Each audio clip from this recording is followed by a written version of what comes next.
Robert Ancio, bonjour. Vous êtes professeur honoraire à l'Université libre de Bruxelles, spécialiste des zones de conflit, spécialiste de la Turquie, et vous avez été observateur européen sur plusieurs élections, notamment au Proche-Orient. Alors, au bar de l'Europe, je vous ai servi du ayran. C'est un breuvage à base de yaourt qui a été promu boisson nationale par le président Erdogan. Et les autorités turques viennent de condamner un producteur de thé à une très forte amende parce qu'il s'était moqué du ayran dans un spot publicitaire. Autrement dit, se moquer, critiquer le président Erdogan, même à travers un yaourt, c'est pas très conseillé en Turquie. Non.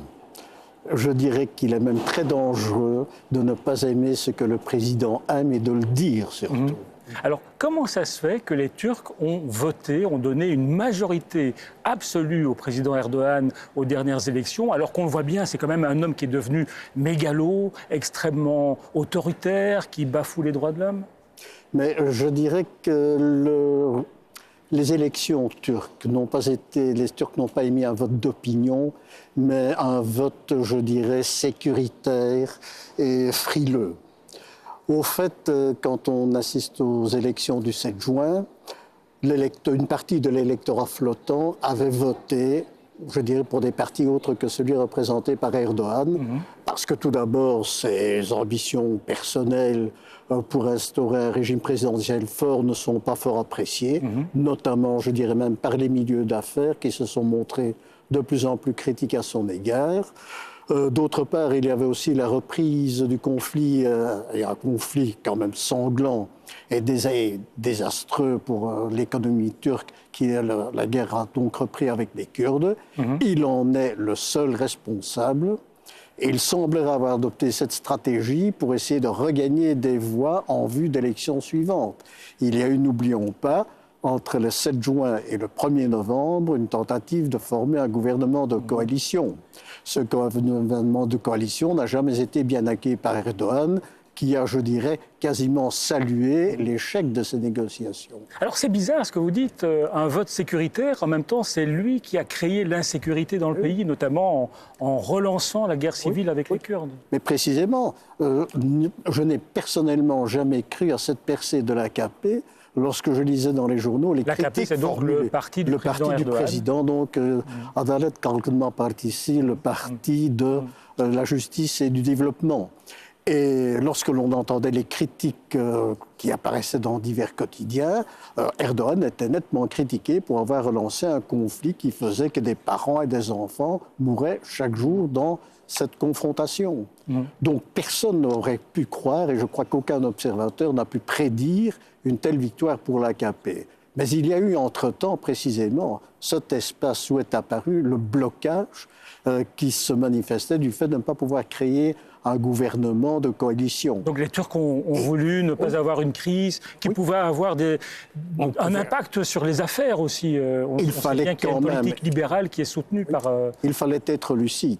Si les élections reproduisaient exactement le scénario de celle du 7 juin, on était reparti pour un blocage politique. Alors cela dit, il y a quand même un petit parti progressiste, le HDP, un parti pro-kurde, qui entre au Parlement. Ça doit donner des boutons à Erdogan. Mais je dirais que pour la deuxième fois, en survivant et en s'assurant une représentation parlementaire, la HDP rafle à nouveau la possibilité pour Erdogan de constituer une majorité qualifiée pour voter une nouvelle constitution avec l'instauration d'un régime présidentiel fort. Mais l'AKP a perdu du monde. Oui. Et il a perdu surtout du monde parmi les Kurdes. Parce que les Kurdes qui votaient à AKP régulièrement avant le 7 juin ont voté le 7 juin, je dirais, en rétorsion contre le fait que le président avait relancé la guerre avec les Kurdes. Mais cet électorat kurde conservateur semble à nouveau avoir regagné les rangs de l'AKP et abandonné la HDP. Et là, évidemment, c'est toujours le même réflexe sécuritaire qui a joué, plutôt avoir un AKP tout-puissant, plutôt que d'avoir à nouveau la certitude qu'a été cet intermédiaire entre les deux élections. Alors le président Erdogan a lancé un message à l'opposition et notamment au HDP, ce petit parti progressiste et pro-kurde. On l'écoute. J'espère qu'ils ne voteront pas avec leurs pieds et qu'ils vont contribuer à une nouvelle constitution. J'espère qu'ils vont tous s'asseoir autour de la table et travailler sur ce point. Je crois que les partis politiques qui cherchent à contrecarrer ce processus doivent changer de position. Toute personne qui va à l'encontre de la volonté du peuple pour une nouvelle constitution, qui essaie de l'empêcher, sera tenue responsable 4 ans plus tard aux prochaines élections.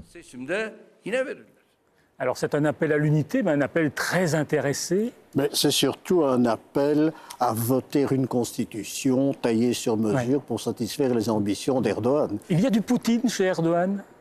Ben, je crois qu'il y a du Poutine, ce n'est pas le seul dirigeant dont je dirais qu'il y a du Poutine en lui, mais enfin il y a du Poutine, ça c'est très clair. Alors, comment on va régler la question kurde qui était au centre de cette campagne électorale? Est-ce qu'il va continuer à faire la guerre aux Kurdes, au PKK, le bras armé des Kurdes, ou est-ce qu'il va accepter de négocier à nouveau? Mais je dirais qu'en entendant ses premiers discours au lendemain du résultat des élections, on peut être persuadé qu'il va poursuivre ce bras de fer jusqu'à ce qu'un événement extérieur, par exemple le lâchage d'une importante partie du patronat, qui est quand même un élément puissant depuis les années 80, un élément qui est devenu de plus en plus présent dans la vie politique et qui a déjà réussi à influer sur certaines décisions. Mais il est évident que pour le président Erdogan, il va s'efforcer d'obtenir cette majorité qualifiée pour voter une nouvelle constitution avec régime présidentiel fort. Je dirais que le parti de l'opposition qui céderait à ces injonctions serait responsable d'une grave mise en danger de la démocratie, qui a quand même déjà été ébranlée depuis pas mal de temps suite aux dérives autoritaristes d'Erdogan. Voter cette constitution, eh bien, je dirais que c'est en quelque sorte condamner la démocratie dans ses forces vives. Alors, Robert Anciaux, vous allez prendre une petite boule surprise avec une question surprise que vous lisez à haute voix et sans crainte. Ah, la première surprise, c'est déjà... Voilà, on y arrive. Eh bien, voilà. Auriez-vous préféré du raki à l'ayran? Alors, le raki, c'est une boisson turque, si vous mais un avez peu alcoolisée. si vous avez du raki, vous aurez ma réponse. Et ce n'est pas du tout une insulte au président Erdogan, sans la santé duquel je lève mon verre d'ayran. Robert Anciaux, merci d'être venu au bar de l'Europe et on va goûter ce fameux ayran. Mais il est tout à fait convenable.